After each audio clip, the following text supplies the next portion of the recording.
Another style of introduction is to begin your hook with a long anecdote. And we've already talked at length about this Malcolm Gladwell essay, so I'm just here to mention and remind you that Gladwell opens his essay with this really long and very interesting story about the beginnings of the Woolworth lunch counter sit-ins that were protests against segregation in the South. And he hooks us with this narrative of how students got involved in the protest.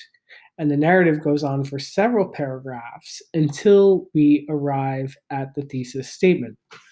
So this is what this does is it, of course, hooks the reader's attention, but also simultaneously in the hook, he is providing background information about activism and about social justice that he will then draw on throughout the rest of the essay. The hook then leads into a thesis because the background is already built into the hook.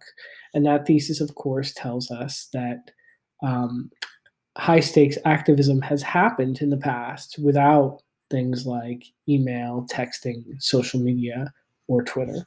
So, this is yet another technique that you might use to introduce your essay.